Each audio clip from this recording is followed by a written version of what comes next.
Vamos a comenzar hoy día con el tema nacional de contabilidad pública. Como bien les dije, no vamos a dar clases de contabilidad porque esa es una especialidad. Sin embargo, vamos a darles una pincelada, se puede decir, de cómo funciona el aparato con los tiempos, para que todos puedan, en el momento que sean gestores públicos y de repente tengan que revisar un documento, tengan más o menos una idea de cómo va todo esto.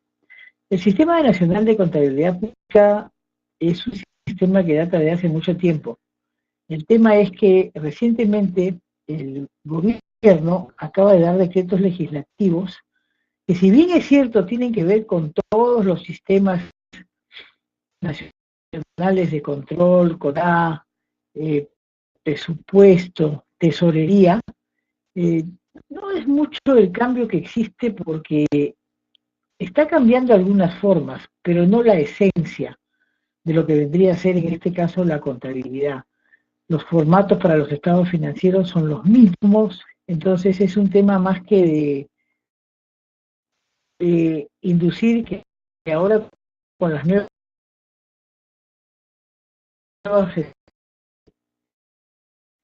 disposiciones vamos a empezar entonces con las clases del Sistema Nacional de Contabilidad Pública. Recientemente ha salido el decreto legislativo 1438. Les he preparado una pequeña introducción y un pequeño comparativo. Y después vamos a seguir con cómo funciona actualmente el Sistema Nacional de Contabilidad, porque estos cambios pudiera ser que se dieran a partir del 1 de enero, si es que salen los reglamentos. Los reglamentos todavía no han salido. Entonces, vamos a comenzar. El Sistema Nacional de Contabilidad y la Dirección General de Contabilidad Pública establece la normativa contable, procesos y procedimientos que se efectúan en el Sistema Nacional de Contabilidad conforme el marco normativo internacional. En el sector público se busca homogeneizar la presentación de las rendiciones de cuentas con fines de la cuenta general de la República y de las estadísticas de las finanzas públicas. Las entidades del sector privado tienen como propósito cumplir con sus tales.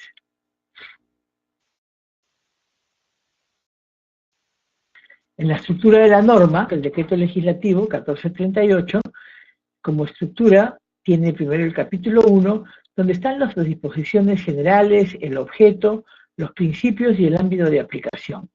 El capítulo número 2 tiene el ámbito institucional. Buenos días, llegando todos recién, se quedaron un poco dormidos. Buenos días, buenos días. El capítulo 2 tiene que ver con el ámbito institucional, formantes del sistema, funciones y régimen sancionador. Tiene que ver con el ámbito funcional, integración, reglas, elaboración de la cuenta, estadísticas de las finanzas y sistemas informáticos.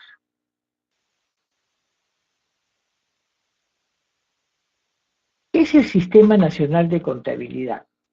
El Sistema Nacional de Contabilidad es el conjunto de principios, procesos, normas, procedimientos, técnicas e instrumentos mediante los cuales se evalúa el registro contable de la armonía con la normativa contable internacional vigente. Tiene por finalidad regular la elaboración de los estados financieros de las entidades públicas sin excepción, así como su integración y consolidación en la cuenta general de la República por niveles de gobierno, empresas públicas y la seguridad social. ¿Cuáles han sido los principales cambios? Los principios del sistema, la conformación, funciones de la Dirección General de Contabilidad Pública, funciones de las oficinas de contabilidad, hay un régimen sancionador que antes no existía, la integración intersistémica de la administración financiera del sector público. la contabilidad de los costos y la conciliación presupuestaria y contable. Los principios del sistema, antes, con la ley 28708, que es la que tenemos vigente y seguirá vigente todavía hasta que salgan los reglamentos de este decreto legislativo, en el artículo 1 teníamos la uniformidad, la integridad, la oportunidad, la transparencia y la legalidad. Vemos que ahora tenemos 4 que son los mismos y además la responsabilidad. Según el principio de responsabilidad, todo servidor civil está obligado a proveer a las oficinas de contabilidad información referida a hechos que incidan o puedan incidir en la información financiera. Ejemplo, contratos de concesión, demandas judiciales, apreciación de activos. Los propios del sistema se complementan con los principios del derecho público y los de la administración financiera del sector público.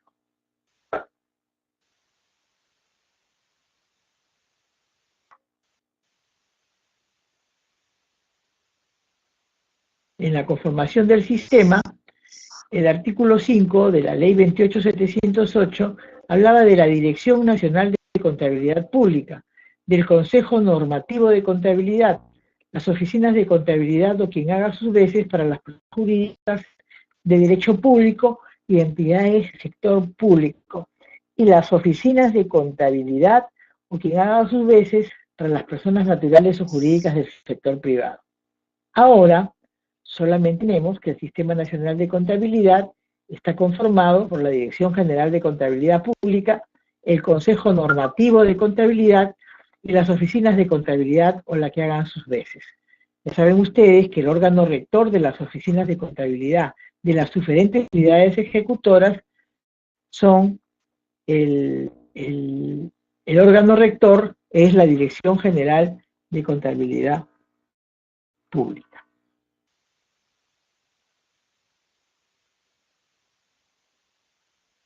En cuanto a las funciones de la Dirección General de Contabilidad Pública, antes el artículo solamente daba las atribuciones y ahora tenemos que son funciones ejercer la máxima autoridad técnico-normativa del sistema. Desde el momento que es el órgano rector, es la autoridad máxima, ¿no?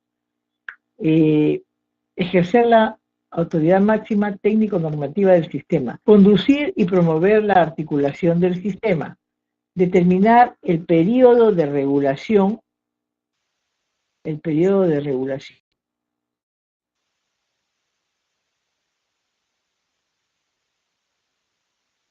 presupuestaria, mantener actualizada y sistematizada la normativa del sistema, promover la investigación contable de los hechos económicos y aprobar los estatutos de los colegios de contadores públicos y oficializar los eventos.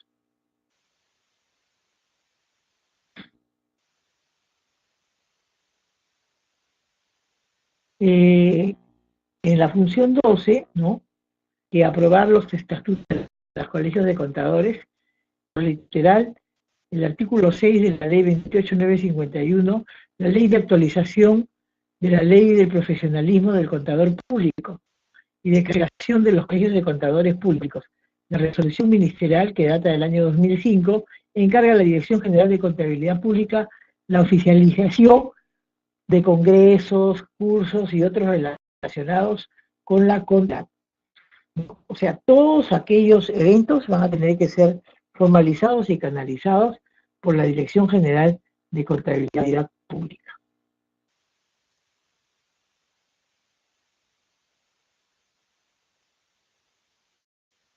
Las atribuciones de las oficinas de contabilidad, ahora la autoridad administrativa y los funcionarios y los servidores de la entidad del sector público deben proveer a las oficinas de contabilidad, a sus veces, la información de hechos de naturaleza,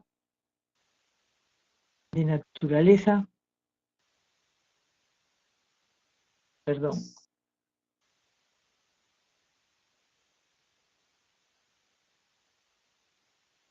económica pueda incidir a futuro en la situación financiera, en los resultados de las operaciones, el incumplimiento de la responsabilidad.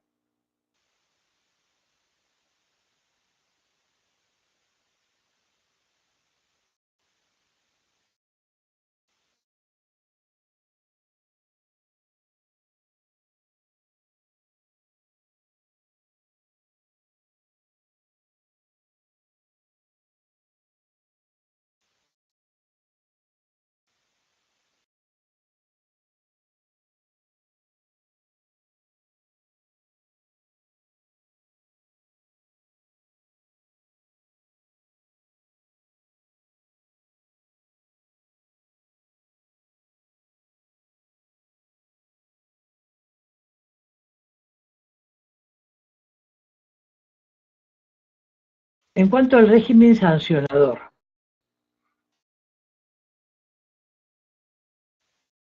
el régimen sancionador, obligaciones, algo sancionador, el procedimiento es iniciado por la autoridad administrativa, la Dirección General de Contabilidad Pública implementa un registro de los profesionales en el cargo de contador general.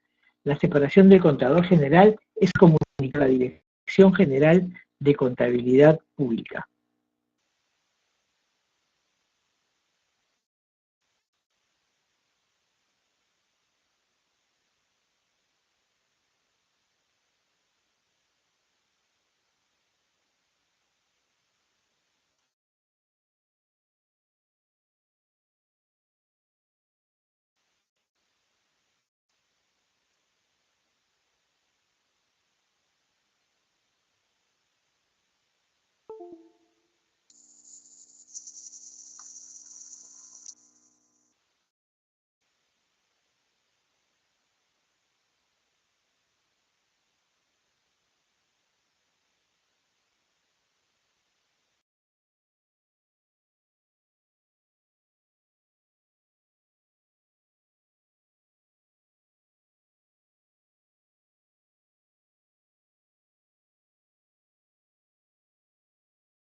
La lucha contra la corrupción existe,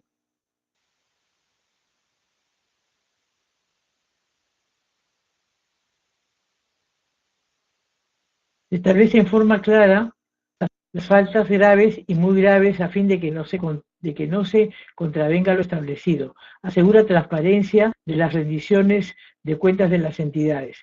Ya saben que las rendiciones de cuentas de las entidades también se les llama estados financieros y presupuestales.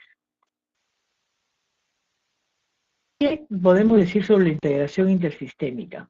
El decreto legislativo del Sistema Nacional de Contabilidad, en el capítulo 3, Integración Sistémica, el Sistema Nacional de Contabilidad se interrelaciona con los sistemas administrativos, interactúa con los conformantes de la administración financiera.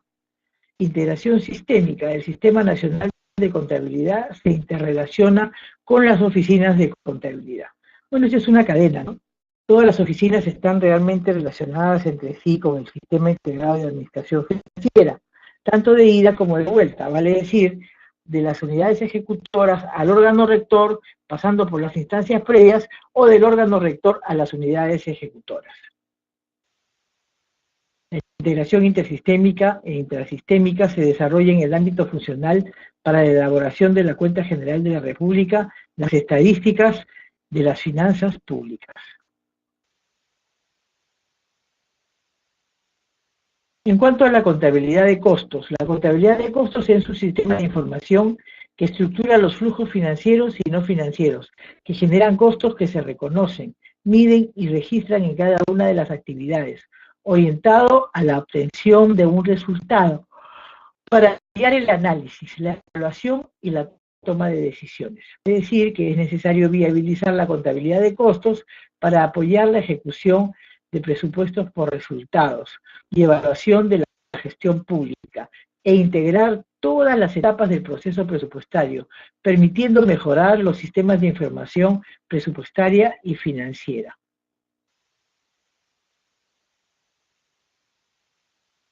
En cuanto a la conciliación presupuestaria y contable, el artículo 17 que habla de la conciliación presupuestaria es el proceso mediante el cual la Dirección General de Contabilidad Pública tiene un periodo de regulación que culmina a los 7 primeros hábiles del mes de marzo siguiente.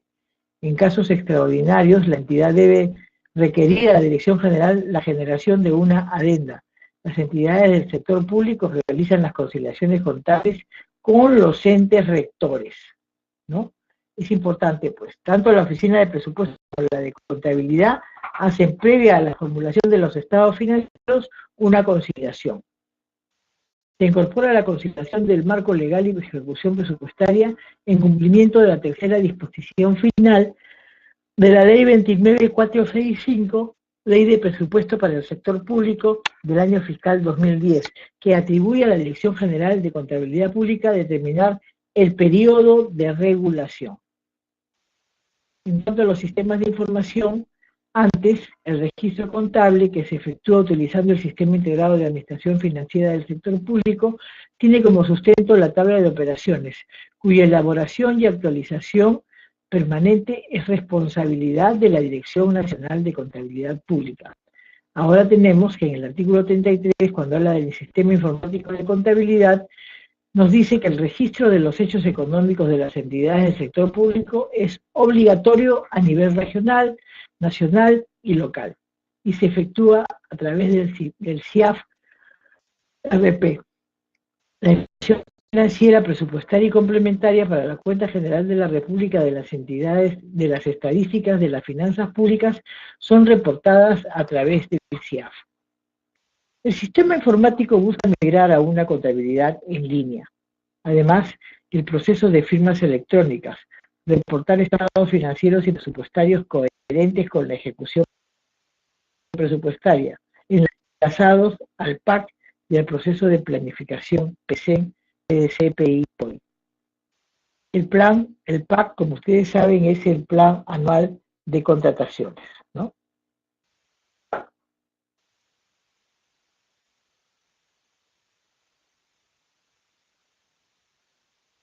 La disposición complementaria progresividad. La implementación del sistema informático de contabilidad establecido en los artículos 33 y 34 del decreto legislativo es progresiva en el marco de las normas emitidas. La Dirección General de Contabilidad Pública, mediante resolución directoral, establece la implementación progresiva de la contabilidad de costas regulada en el artículo 15 del decreto legislativo. La implementación del sistema informático de contabilidad se efectúa de manera progresiva. Nosotros tenemos, y les he hecho una pequeña reseña de cómo funcionaba antes este tema. La ley general era la 28708 y la contabilidad del sector público se configura como un sistema de información económica, financiera y presupuestaria de cada una de las entidades que lo conforman. Tiene por objeto mostrar la imagen fiel del patrimonio, la situación financiera, los resultados y la ejecución del presupuesto. Ya hemos visto nosotros cómo medimos la ejecución del presupuesto y todos sabemos que por tu ejecución se mide tu gestión. El Sistema Nacional de Contabilidad funciona de la siguiente manera. El Sistema Nacional es un sistema integrador y es el ente rector. Y está a su vez interconectado con el Sistema Nacional de Presupuesto, tanto por los ingresos como por los gastos, el Sistema Nacional de Tesorería, tanto por la recaudación como por los pagos, el Sistema Nacional de Endeudamiento, por los contratos y pagos de la deuda, y otros sistemas como recursos humanos, abastecimiento y rentas, ¿no? Nosotros sabemos que todo aquel egreso, ya sea por cuentas corrientes diferentes a las de Tesoro Público, todas deben de estar debidamente concatenadas. Entonces, están intersectadas de tal manera que todo el circuito económico contable va a ser totalmente veraz y en el tiempo.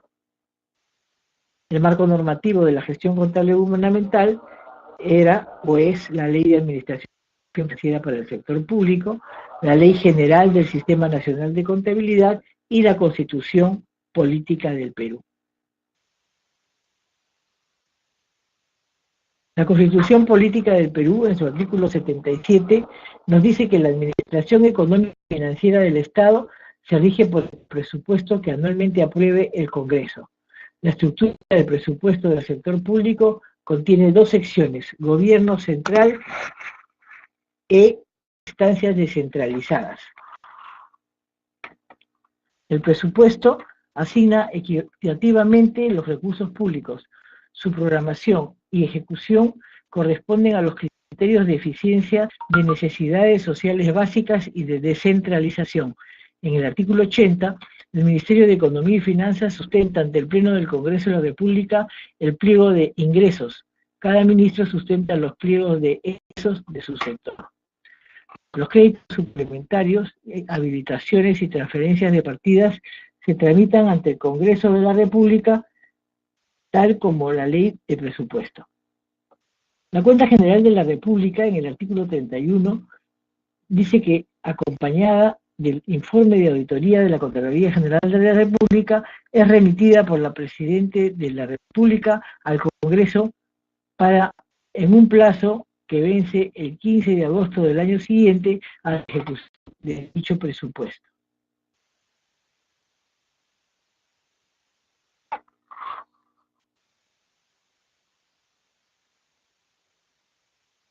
¿Qué entendemos por sector público y los conceptos importantes? El sector público es el conjunto de instituciones u organismos que regulan de una forma u otra las decisiones colectivas de carácter político, económico, social y cultural. Jean-Pierre, ¿dices que no escuchas nada?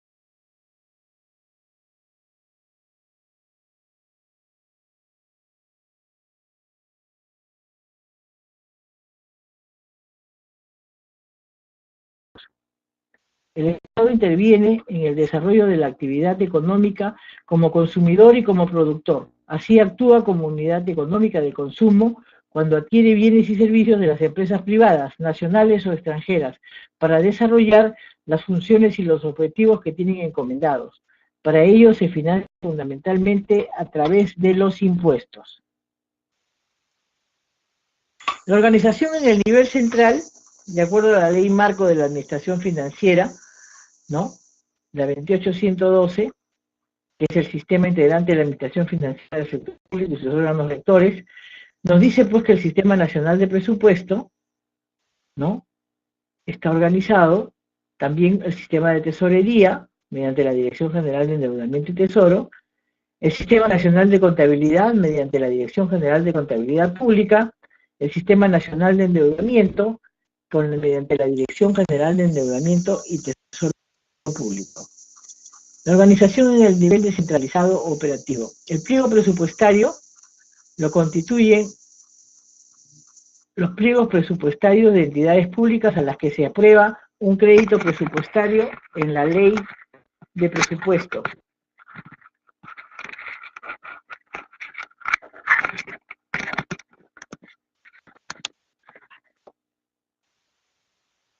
Constituye el nivel descentralizado operativo. La unidad ejecutora constituye el nivel descentralizado operativo en las entidades y organismos del sector público, con el cual se vinculan e interactúan los órganos rectores de la administración financiera del sector público y cuentan con un nivel de desconcentración administrativa que determine el recaudo de ingresos, contrae compromisos, devenga gastos y ordena pagos con arreglo a la legislación aplicable. Registra la información generada por las acciones y operaciones realizadas. Informa sobre el avance y o cumplimiento de meta. recibe y ejecuta desembolsos de operaciones de endeudamiento y o se encarga de emitir y o colocar obligaciones de deuda. La entidad pública de la Ley 28411 constituye entidad pública única y exclusivamente para los efectos de la ley general todo organismo con personería jurídica comprendido en los niveles de gobierno nacional, gobierno regional y gobierno local, incluidos sus respectivos organismos públicos descentralizados y empresas. Los fondos, sean de derecho público o privado, cuando este último reciba transferencias de fondos públicos, las empresas en las que el Estado ejerce el control accionariado y los organismos constitucionalmente autónomos. La administración financiera tiene pues también una organización jerárquica funcional. La ley marco de la administración financiera para el sector público, ¿no? Y viene a ser el ente rector, luego el ente presupuestario y la unidad ejecutora. Una va siempre detrás de la otra.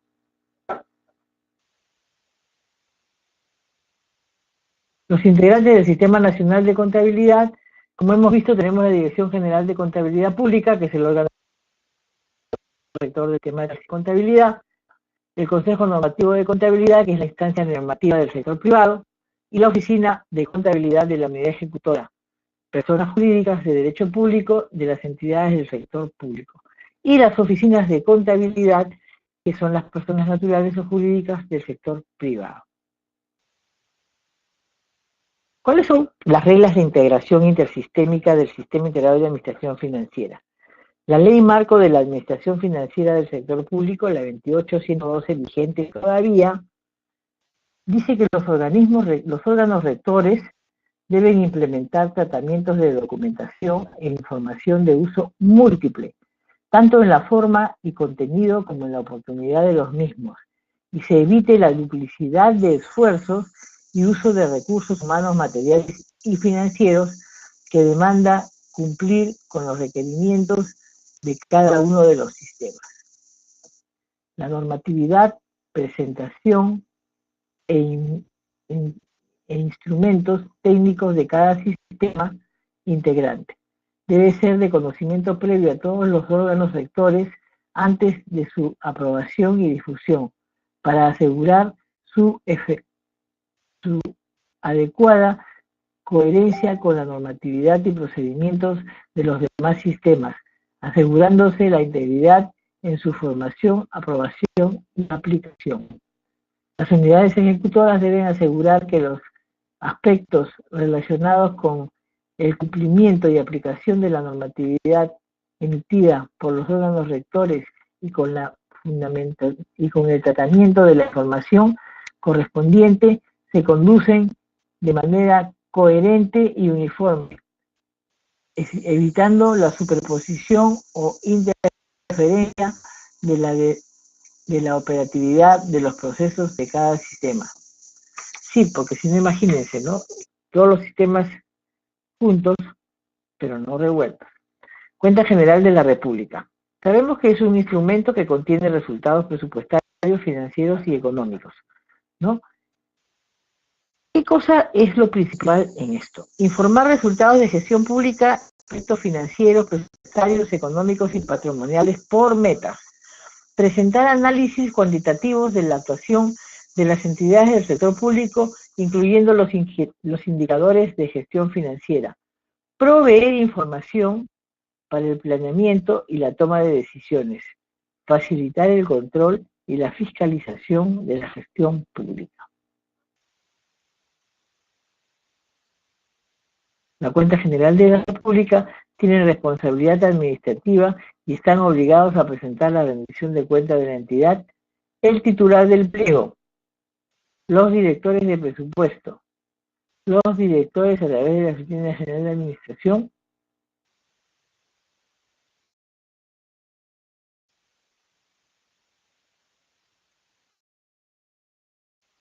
y los directores de contabilidad, los directores de el presupuesto de ejecución y rendición de cuentas. la asignación presupuestal. La Dirección General de Presupuesto Público, a través del pliego presupuestario y la unidad ejecutora, asigna fondos y la unidad ejecutora le pide al pliego, y el pliego a la Dirección General de Ordenamiento y Tesoro. La Dirección General de Contabilidad Pública y Tesoro es a quien se le tiene que rendir las cuentas debidamente documentadas. ¿Cómo es el proceso contable? El proceso contable no es nada del otro mundo, ¿no? Tenemos que en el registro contable, y sabemos que ese registro contable sale del Sistema Integrado de Administración Financiera, ¿no? Porque vas contabilizando todas y cada una de las operaciones que se van haciendo. Se anotan los datos de una transacción en las cuentas del plan contable y de acuerdo a la documentación, ¿no? Se elaboran los estados financieros, que no es otra cosa que las transacciones que son clasificadas y ordenadas para la elaboración de un informe contable. Este informe contable, en teoría, ya tendría usted que tenerlo resuelto. La elaboración de los estados financieros, las transacciones son clasificadas, ordenadas para la elaboración de la información contable. Las entidades integran todos sus estados contables de su ámbito y competencia funcional y los mandan a la Dirección Nacional de Contabilidad Pública, quien consolida todos y cada uno de los pliegos, las autoridades autónomas de todos los niveles del gobierno, nacional, regional y zonal. ¿Para qué? Para consolidar y tener estructurada la cuenta general de la República. ¿Cuáles son las faltas graves administrativas? ¿No? Y ahora sabemos que ya existe un procedimiento sancionador, ¿no? La omisión de la presentación de las rendiciones de cuentas requerida para la elaboración de la cuenta general de la República presenta una falta gravísima. La falta de implementación de las recomendaciones y no subsanación por periodos mayores a un ejercicio fiscal. ¿Qué significa la falta de implementación de las recomendaciones y la no subsanación por periodos mayores a un ejercicio fiscal? Esto significa, cuando nosotros cerramos los estados financieros el 31 de marzo y son al 31 de diciembre, hay un periodo de abril y mayo para auditar la cuenta general de la República. Es importante, pues, que la oficina de contabilidad implemente su oficina o, de acuerdo a cada nivel de gobierno donde se encuentra, pedir la cama, pedir el teléfono, pedir aquello que se hicieron cuando nos fuimos, pero definitivamente el tiempo, pues, es innegable, ¿no? Innegable. Entonces, la implementación de las recomendaciones y la no subsanación. Yo les contaba ayer que cuando se presenta un estado financiero, la Contaduría Pública de la Nación o la Dirección Nacional de Contabilidad Pública exige que los sean auditados, ¿no? Bueno, de repente terminan de ser auditados, no hay falta grave, pero sí en las últimas páginas existen unas recomendaciones. Esas recomendaciones son las que deben de subsanarse sí o sí, y resulta una falta grave no subsanarlas. ¿Por qué? A ver, si nosotros tenemos un estado financiero auditado del año anterior, donde dice que debemos de corregir la forma de implementar los recursos, primero por fuentes, después por catálogo y después por cada una de las metas, significa pues que nosotros tenemos que tener esas recomendaciones que nos dieron el año anterior resueltas, porque para eso hemos tenido todo un año fiscal. El auditor, cuando viene a auditar la cuenta del año siguiente, lo primero que va a pedir es la auditoría del año anterior. Va a ver las recomendaciones y va a ver en qué medida se han implementado, ¿no? O sea, no es un tema de decir, ya, vamos a implementar. Hacemos todo el modo posible, pasamos la plana, llegamos a darnos que sí, que hemos liquidado todo, pero en el camino no se han liquidado algunas cuentas. El presupuesto termina al año, sí o sí. Otra falta grave es la ausencia de documentación o no conservación de la documentación que sustente las transacciones ejecutadas, por tiempo no menor de 10 años, la presentación de las rendiciones de cuenta inconsistentes o sin el sustento requerido. ¿Se dan cuenta que la ausencia de documentación o no conservación que sustente las transacciones ejecutadas, eso indicaría pues que ha habido una especie de mal manejo de fondos, ¿no? Que se ha trabajado sobre de repente faltas graves como que no ha habido efectivamente la ejecución y sin embargo aparece el gasto, ¿no? Entonces es una falta grave que no estén los documentos sustentatorios. Cuando nosotros presentamos los documentos sustentatorios por cada uno de los rubros diferentes, por ejemplo, en el rubro de pensiones, en el rubro de pago de las obligaciones de los sueldos, tiene que estar sustentado con la planilla. Y no solamente con la planilla, sino con la planilla firmada por el que ha recibido la remuneración como le correspondía. Si no, sí, pues tiene una falta grave, ¿no? Después tienes que la ejecución del gasto presupuestal sin el financiamiento correspondiente, no entregar los libros contables y documentación que sustenten las operaciones, también resultan ser faltas graves. El registro de contadores. ¿Qué es el registro de contadores? Todas las instituciones públicas tienen un contador general.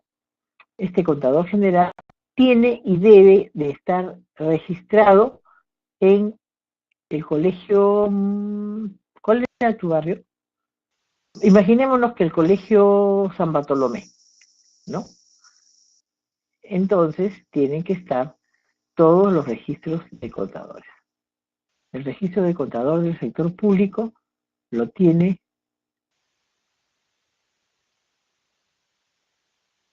Jean-Pierre. ¿Por qué dice no? Ya. En este registro de contadores, que lo tiene el sector público, y forma parte de la presentación de los estados financieros, una planilla adicional donde figura el nombre del contador general, ¿no? Y la Dirección Nacional de Contabilidad Pública implementa un registro de contadores de todas las entidades públicas. Asimismo, la separación de un contador debe ser comunicada automáticamente a la Dirección Nacional de Contabilidad Pública, a la Junta de Decanos del Colegio de Contadores Públicos, en un plazo no mayor de 10 días hábiles.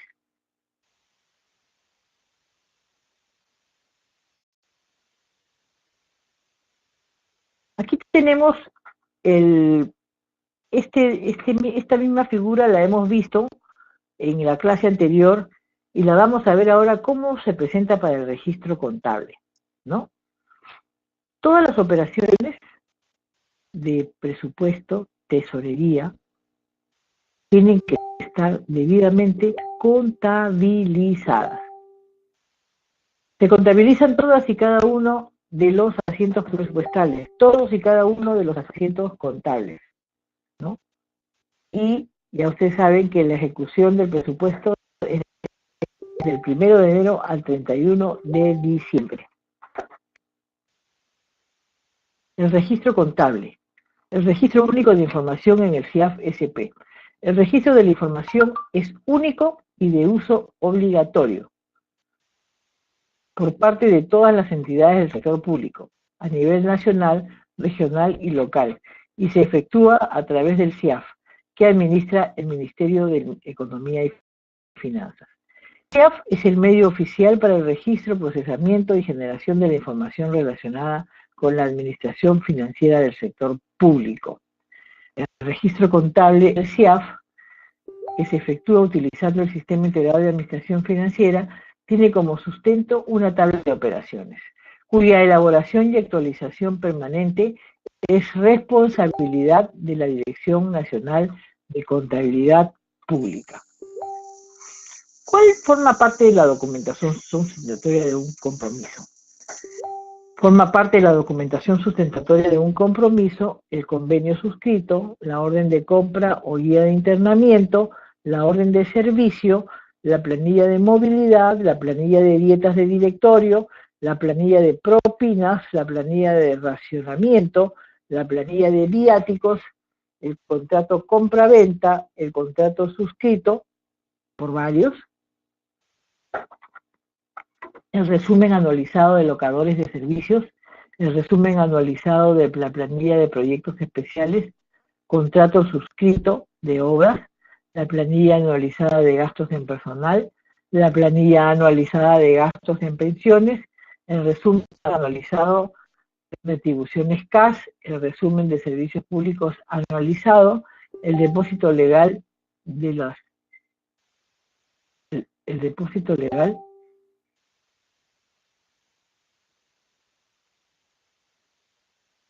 el dispositivo legal o acto de administración, las planillas ocasionales.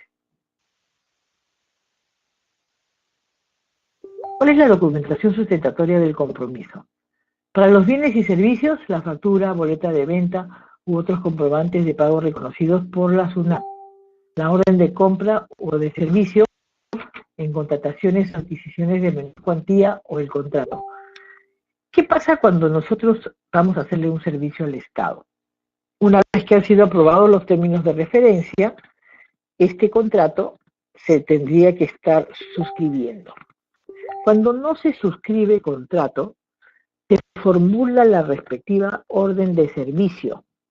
Y la orden de servicio debidamente formulada y suscrita por el Estado, por la Oficina de Abastecimiento, la que haga sus veces, automáticamente tiene una validez, ¿no? Entonces, esta orden de servicio funciona como si fuese un contrato, como si fuera un convenio contractual. La valorización de obra acompañada de la factura, la relación de recibos por servicios públicos, la relación numerada de servicios no personales, que son los CAS, la nota de cargo bancaria, la resolución de encargos al personal por fondo para pagos en efectivo, que acredita la documentación. La contabilidad gubernamental no es otra que la contabilidad que se lleva en el sector público. Hemos dicho que es el conjunto de principios, normas y procedimientos para registrar, resumir, analizar e interpretar las transacciones realizadas por los entes públicos con la finalidad de preparar estados financieros y presupuestarios. Exactamente igual a la ley 28708 y lo mismo está promulgándose ahora en el decreto legislativo. Les he dicho que si bien es cierto, estos decretos legislativos han salido para implementar la moderación en el Estado, no significa pues que se van a cambiar las cosas, ¿no? Porque la esencia, la formulación es la misma. Lo que está cambiando en este caso es la presentación de estos. Un momentito, por favor.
¿Cuál es la importancia de la contabilidad gubernamental?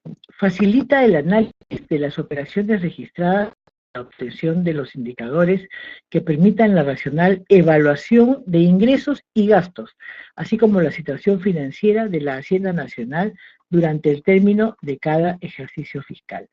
La contabilidad gubernamental constituye el sistema de información financiera más importante de los organismos del sector público, a través del cual se puede conocer la gestión realizada y los efectos que ellas producen en el patrimonio público. Esta contabilidad la llevan todas las instituciones públicas. El sector público se llevan dos tipos de contabilidad, la patrimonial y la presupuestal.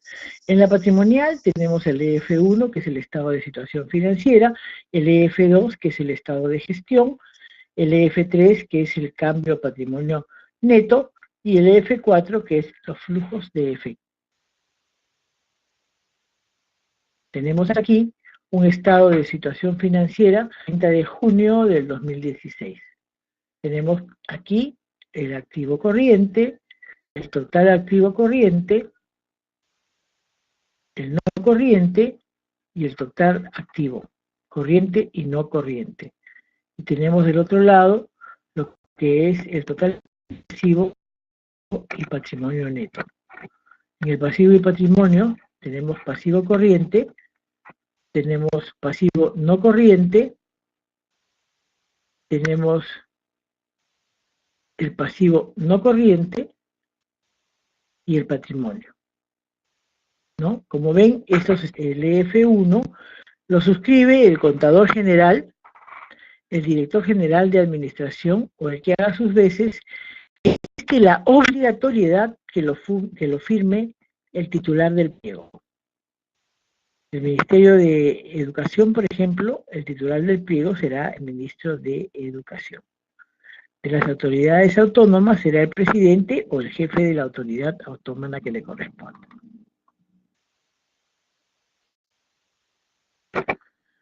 Tenemos el EF2, que es el estado de gestión. Como podemos ver, tiene columnas, ¿no? Columnas que te hablan de qué fechas, a qué fechas estás tomando los datos. Tienes por un lado los ingresos y tienes también los costos y los gastos. Si nosotros observamos al costado una columna donde habla de notas, nota 31, 36, 37, esas son las notas que se acompañan a los estados financieros. Y en cada nota existe la reseña histórica de cuál ha sido el inicio, cuál ha sido el movimiento y cuál es el saldo si lo hubiera de una determinada cuenta, rubro al que se está contabilizando.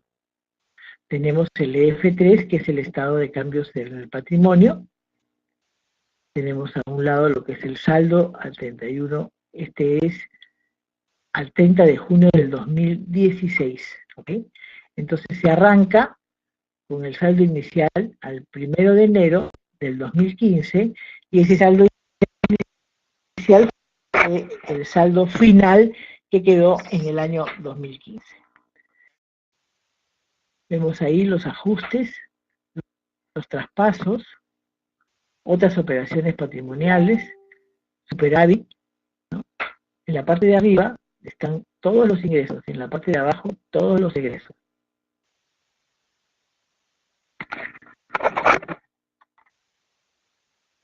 Tenemos ahora el EF4, que es el estado de flujo de efectivo, que es muy interesante y muy bonito cuando uno lo hace, donde se refleja pues todo el movimiento que ha habido en una institución desde el 1 de enero hasta el 31 de diciembre de cada ejercicio presupuestario. Vamos a ver un poco cómo funciona el proceso contable. El proceso contable en el Sistema Integrado de Administración Financiera. Nosotros mirábamos el día de ayer todo el proceso, cuáles eran los flujos, quiénes eran el servidor cliente, el servidor y el flujo de cómo iban todas y cada una de las operaciones de la unidad ejecutora. Luego de la unidad ejecutora viajan y del pliego viajan al Ministerio de Economía, que es donde se va a consolidar todas las cuentas del sector público. Tenemos pues un módulo contable, ¿no? Y en la entrada tenemos todas las transacciones, ¿no? Con afectación presupuestal, y financiera, con afectación presupuestal,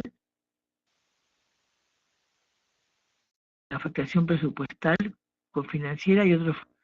Esto pues cuando se procesa sale el balance de comprobación, se valida, se mayoriza, se visualiza, se hace un precierre y los estados financieros y anexos se validan y dan como resultado los estados financieros, anexos financieros y otros anexos. Eso no queda allí, va a viajar nuevamente y viajará para verificar y validar y analizar la información, ¿no?